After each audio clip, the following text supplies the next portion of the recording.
Witch in Charm's Way, a cozy mystery audio book, written and narrated by R.K. Dreaming. Part 19. I showed Oberon and his friends to a table in the corner. It was behind some potted trees with lovely lemon-scented leaves and shielded them from the eyes of all of the curious people in the cafe. This was the first time that I had seen them since Lily's murder. Petra Ambers's eyes were rimmed with red, as if she had spent a lot of time crying. She had put on extra eyeliner and shadow to try and cover it up. She offered me a limp smile when she saw me. The three guys were also quiet, the camaraderie of their previous visit gone. I insisted that they have a couple of Aunt Adele's special truffles each, and was glad when it lifted their moods a little. Petra even smiled at me and said, "Actually, it was my idea to come here. I saw the flyers and I said this was just the place to cheer us up a bit and say goodbye to Lily, I guess." Her voice trailed off. She looked over to the middle of the cafe and the table they had all sat at on the Wednesday, just days ago. That moment seemed a whole lifetime away already in some ways. Two young parents with a toddler in a high chair were sitting there now. Petra looked away. "I'm really sorry about what happened," I said. She nodded and fidgeted with the sugar bowl. "We heard you were the one who found her?" I nodded. She swallowed hard. "Was she... Do you think she suffered?" "I hope not," I said. "I hope it was quick. Maybe it was." She bit her lip. She could tell that I hadn't been able to reassure her because I didn't think it was true. "I can't believe it," she said. There was a sudden clatter.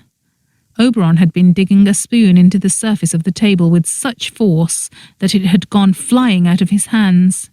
His jaw was tense. Petra reached over to pat his hand. He pulled it away as if he was angry, too angry to receive any sympathy. "They wouldn't let us in to see her," he said. "Can you believe it? Not even to say goodbye. She's just lying there in that morgue." He looked on the verge of tears, but he was trying very hard to keep them in. Lorcan and Paolo looked like they felt very awkward and didn't know what to say. Men, I thought in annoyance. But at least they had come here with him, keeping him company in his time of grief. Beachbum had said that Lily might have been dating several people. But it had been obvious to me the other day that she'd had a special soft spot for Oberon, and he was the reason that she had stayed in town in the first place. It was clear that he'd had strong hopes of winning her over. Lorcan and Paolo had said nothing throughout this whole exchange. But Paolo Ambers suddenly stood and said, "I'll be right back." He hurried off to join the small queue that had formed near the toilets. I had a feeling that he just needed to go and clear his head. My eyes returned to Lorcan. He offered me a weak smile. He didn't look overly guilty or fidgety. He didn't look like he had been sneaking around in the castle at nights.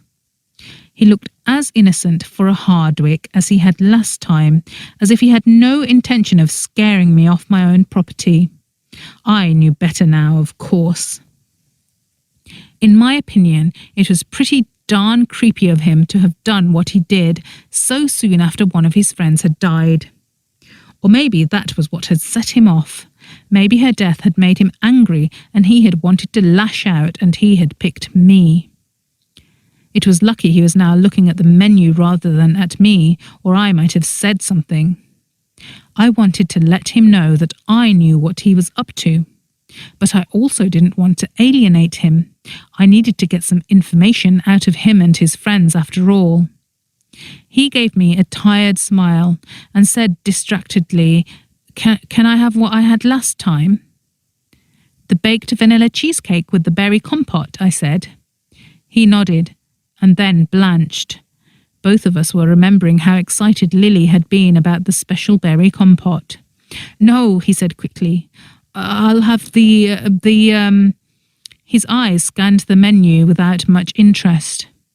How about the strawberry gâteau? I suggested. Or the vanilla millefeuille? He nodded. The gâteau. Petra ordered the millefeuille for herself and her brother, and the double chocolate fudge cake for Oberon, who didn't look much in the mood for eating. You'll feel better after you eat it, she insisted. She was probably right. Aunt Adele's West Brim gift of magically creating happiness was infused all through her food. They would all feel better after having their slices. I went to give Aunt Adele their orders and returned with the teas and coffees that they had requested. I lingered, feeling a bit awkward, but trying to think of a way to ask them about their last night with Lily. It felt very rude to bring this up now.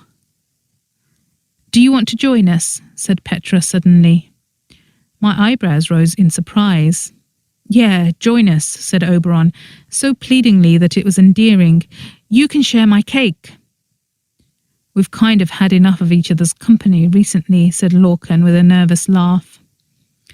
Do you have to be so rude about it? Said Petra, throwing him an annoyed glance. He shrugged, only saying the truth. Sorry.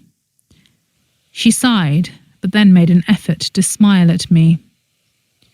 So, how do you like being back in Brimstone Bay? She said. Is it weird living in the castle? I always thought that I'd be so scared of the ghosts. I nodded. I haven't met them yet, I confided. I can't say that I'm looking forward to it. Better you than me, she said with a real smile this time. But it must be nice living with Dell, eating all of her amazing cooking all the time. Her eyes went over to where Aunt Adele was zooming around, delivering great trays full of slices to one table and then another, topping up everyone's hot chocolates and teas and coffees, and persuading a group of health-conscious teenage girls to try some of her freshly squeezed fairy kale smoothies, which were full of supernatural goodness. Sounds like I could do with one of those, said Petra. She does like to keep herself busy, doesn't she? You don't know the half of it, I said. She's constantly rearranging stuff in the house and gardens. She's got all these crates full of things out in the garden that she must have wanted to throw away when she was alive, but she's been sorting through for days. I think she must want to do some sorts of arts and crafts project, maybe start a new hobby now that she's a ghost. It must be strange to have to adjust to the afterlife. It's probably good for her to keep busy. I just don't know where she gets the energy. Petra was nodding absent-mindedly and had started typing away at her phone. Sorry, she said. My mum. She's been worried about us after what happened with Lily. She's checking up on us every hour. I winced. Her comment reminded me that I was going to have to go home and face the music in just a few hours. So, has Agent Constantine come to speak to you again? I asked. They immediately looked alarmed, and I knew that I had jumped the gun. I should have eased into it. But Agent Constantine already spoke to us the day after it happened, said Petra. We gave our statements. I didn't know he wanted to speak to us again. She looked at me questioningly. I nodded. I think he just wants to sort out some details of what happened that night. I was thinking fast, trying to figure out how to probe without sounding too nosy. How not to frighten them off. How do you know that? Said Oberon, frowning. I was hanging out with Beach Bum yesterday, I explained. Agent Constantine arrived to take his statement.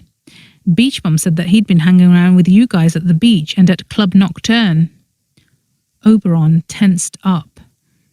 His green eyes seemed to darken, and he stood up suddenly, looking angry. We should get out of here, he said. Hey, this is the end. Comment the code word triple decker to confuse everyone who hasn't reached this part of the story yet. Thanks for playing along.